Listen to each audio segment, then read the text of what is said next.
ഇനി അടുത്ത ശ്ലോകം. ധ്യായതോ വിഷയാൻ പുംസ സംഘസ്തേഷൂപജായത്തെ സംഘാത് സഞ്ജായത്തെ കാമ കാമാത് ക്രോധോ അഭിജായത്തെ. വിഷയത്തെ ധ്യാനിക്കുന്ന പുരുഷൻ. ഇന്ദ്രിയങ്ങൾ വിഷയങ്ങളെ ഉപേക്ഷിച്ചാലും വിഷയങ്ങളോടുള്ള വാസന അന്ധഃകരണത്തിൽ അവശേഷിപ്പിച്ചിട്ടുണ്ടെങ്കിൽ ആ വിഷയങ്ങളെക്കുറിച്ച് വ്യക്തികൾ ചിന്തിക്കും. അങ്ങനെ വിഷയങ്ങളെക്കുറിച്ച് ചിന്തിക്കുന്ന ഒരാൾക്ക് അതിനോട് അടുപ്പം ഉണ്ടാകും. ചിന്തയിലൂടെ അതിനോട് അടുപ്പമുണ്ടാകും. അടുപ്പം ഉണ്ടാകുമ്പോൾ അതിനോട് ആഗ്രഹം ഉണ്ടാകും. അത് വേണമെന്നും വേണ്ടാന്നും. വേണമെന്നുള്ളതും ഒരാഗ്രഹമാണ്, വേണ്ട എന്നുള്ളത് മറ്റൊരാഗ്രഹമാണ്. അങ്ങനെ വേണം വേണ്ട എന്ന ഏതെങ്കിലും ഒരു ആഗ്രഹം ഉണ്ടാകും. ആഗ്രഹം ഉണ്ടായിക്കഴിയുമ്പോൾ അത് സഫലമാക്കാൻ പ്രവർത്തിക്കും, ലഭിക്കാനും നഷ്ടപ്പെടുത്താനും പ്രവർത്തിക്കും. ആ പ്രവൃത്തി ഉദ്ദേശിച്ച രീതിയിൽ അല്ല പോകുന്നതെങ്കിൽ അതിൽ നിന്ന് ക്രോധം, ദേഷ്യം ഉണ്ടാകും. ധ്യായതോ വിഷയാൻ പുംസ സംഘസ്തേഷൂപജായത്തെ. വിഷയങ്ങളെ ധ്യാനിക്കുന്നതിലൂടെ അതിനോടുള്ള സംഘം, അടുപ്പം, ബന്ധം ഉണ്ടാകുന്നു. സംഘാത് സഞ്ജായത്തെ കാമ. ആ അടുപ്പത്തിലൂടെ ആഗ്രഹങ്ങളുണ്ടാവും. കാമം സാധിച്ചില്ലെങ്കിൽ ക്രോധം ഉണ്ടാകും. ക്രോധം ഉണ്ടായാൽ എന്താ കുഴപ്പം?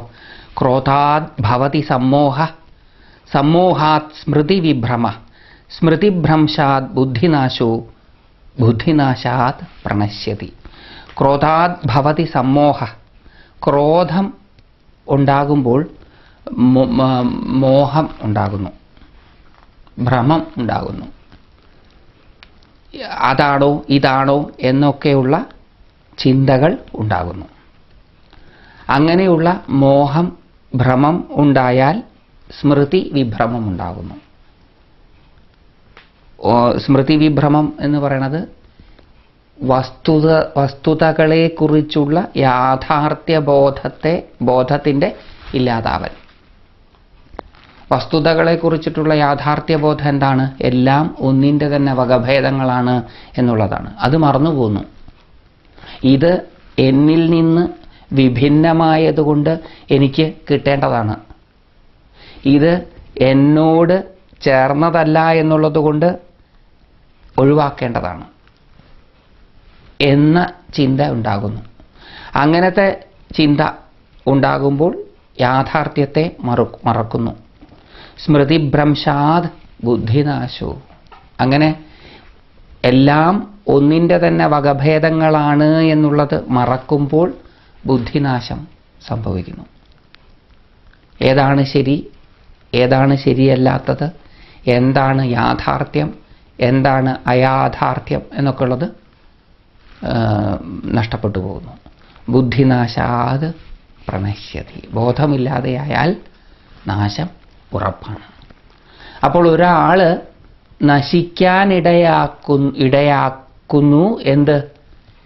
വിഷയങ്ങളുടെ വാസന അന്ധഃകരണത്തിൽ അവശേഷിപ്പിച്ചുകൊണ്ട് വിഷയങ്ങളോടുള്ള ബന്ധം ഇന്ദ്രിയങ്ങൾ പിൻവലിച്ചാൽ. വിഷയങ്ങൾ വാസനകളായിട്ട് മനസ്സിൽ കിടക്കുമ്പോൾ അതിനോട് അഭിരുചി ഉണ്ടാവുന്നു, അതിനെപ്പറ്റി ചിന്തിക്കുന്നു, ബന്ധമുണ്ടാകുന്നു, വേണം വേണ്ട എന്ന് തോന്നുന്നു, അതിനുവേണ്ടി പ്രവർത്തിക്കുന്നു. പ്രവൃത്തി ഉദ്ദേശിച്ചതുപോലെ പോകാതാകുമ്പോൾ ദേഷ്യമുണ്ടാകുന്നു, ദേഷ്യമുണ്ടാകുമ്പോൾ മോഹം, ഭ്രമം ഉണ്ടാകുന്നു. ഭ്രമം ഉണ്ടാകുമ്പോൾ ഓർക്കേണ്ടത് മറന്നുപോകുന്നു. മറന്നുപോകുമ്പോൾ ബുദ്ധി നിശ്ചയിക്കുന്നത്, തീരുമാനമെടുക്കുന്നത് നശിക്കുന്നു. ബോധനാശത്തിൽ എല്ലാം നശിക്കും. അഭിനവഗുപ്തപാദരുടെ വ്യാഖ്യാനം: തപസ്വിനോ വിഷയത്യാഗയേവ വിഷയഗ്രഹണേ പര്യവസ്യതി. തപസ്വിക്ക് വിഷയത്യാഗം തന്നെയാണ് വിഷയഗ്രഹണത്തിൽ ചെന്ന് കലാശിപ്പിക്കുന്നത്. വിഷയത്യാഗത്തിലൂടെ തപസ്വി വിഷയഗ്രഹണത്തെയാണ് ചെയ്യുന്നത്. എങ്ങനെയാണത്? ധ്യാത്വാഹിതേ ത്യജന്തേ. ധ്യാനിച്ചുകൊണ്ട്, ചിന്തിച്ചുകൊണ്ടാണ് അതിനെ ത്യജിക്കുന്നത്. 61 ശ്ലോകത്തിൽ വിഷയാ വിനിവർത്തന്തേ നിരാഹാരസ്യ ദേഹിന രസവർജം രസോപ്യസ്യ പരം ദൃഷ്ട്വാ നിവർത്തതേ എന്ന ശ്ലോകം വ്യാഖ്യാനിച്ച സമയത്ത് അദ്ദേഹം അത് വിസ്തരിച്ചു. തപസ്വികളെ സംബന്ധിച്ചിടത്തോളം വിഷയങ്ങളിൽ നിന്ന് ഇന്ദ്രിയങ്ങൾ പിന്തിരിയുന്നുവെങ്കിലും വിഷയവാസനകളെ അന്ധഃകരണത്തിൽ അവശേഷിപ്പിച്ചുകൊണ്ടാണ് ഇന്ദ്രിയങ്ങൾ വിഷയങ്ങളിൽ നിന്ന് പിൻവാങ്ങുന്നത്. അങ്ങനെ അവശേഷിപ്പിക്കുന്ന വിഷയവാസനകൾ തപസ്വിയെക്കൊണ്ട് വിഷയങ്ങളെപ്പറ്റി ചിന്തിപ്പിക്കുന്നു. അങ്ങനെ ചിന്തിക്കുമ്പോൾ ധ്യാനകാലയേവച സംഘാതയ ഉപജായന്തേ. ആ ധ്യാനകാലത്തിൽ, ചിന്തിക്കുന്ന കാലത്തിൽ അതുമായിട്ടുള്ള സംഘം തുടങ്ങിയവ ഉണ്ടാകുന്നു. സംഘം, കാമം, ക്രോധം, മോഹം, സ്മൃതിവിഭ്രമം, ബുദ്ധിനാശം ഇവ ഉണ്ടാകുന്നു. അനുപായോ വിഷയത്യാഗ സ്ഥിരപ്രജ്ഞസ്യ. ഇങ്ങനെ ധ്യാനിക്കുവാൻ വിഷയവാസനകളെ അവശേഷിപ്പിക്കാതെയാണ് സ്ഥിതപ്രജ്ഞന്റെ വിഷയത്യാഗം. സ്ഥിതപ്രജ്ഞൻ വിഷയങ്ങളെ ത്യജിക്കുന്നത് അതിനെ പൂർണ്ണമായിട്ടും മനസ്സിലാക്കിയിട്ടും ഉൾക്കൊണ്ടിട്ടുമാണ് എന്നുള്ളതുകൊണ്ട് വിഷയങ്ങളുടെ വാസനകൾ സ്ഥിതപ്രജ്ഞന്റെ മനസ്സിൽ, അന്ധകരണങ്ങളിൽ അവശേഷിക്കുന്നില്ല. അതുകൊണ്ട് ധ്യാനാദി ഉപായങ്ങൾ അയാളുടെ മനസ്സിലില്ല. ആ ധ്യാനം തുടങ്ങിയത് മനസ്സിലില്ലാത്തത് കൊണ്ട് അദ്ദേഹത്തിന് വിഷയത്യാഗം ഒരു പ്രശ്നം ആകുന്നില്ല. ഇവിടെ ഒരു പാഠഭേദം ചില ഗ്രന്ഥങ്ങളിൽ കാണാറുണ്ട്. ഇത്യനപായോ വിഷയത്യാഗ സ്ഥിതപ്രജ്ഞസ്യ. സ്ഥിതപ്രജ്ഞന്റെ വിഷയത്യാഗം അപകടം കൂടാത്തതും ആണ്. അർത്ഥമൊക്കെ ഏകദേശം ഒരേപോലെ തന്നെയാണ്. ഇവിടെ അപകടം എന്ന് പറയുന്നത് വിഷയവാസനകൾ അന്ധഃകരണത്തിൽ അവശേഷിക്കുമ്പോൾ അതിനെക്കുറിച്ച് ചിന്തിക്കുകയും ആ ചിന്ത നാശത്തിലേക്ക് എത്തിച്ചേർക്കുകയും ചെയ്യും. സ്ഥിതപ്രജ്ഞനെ സംബന്ധിച്ചിടത്തോളം അങ്ങനെയൊന്നും ഇല്ല. ഭഗവാൻ തുടരുന്നു.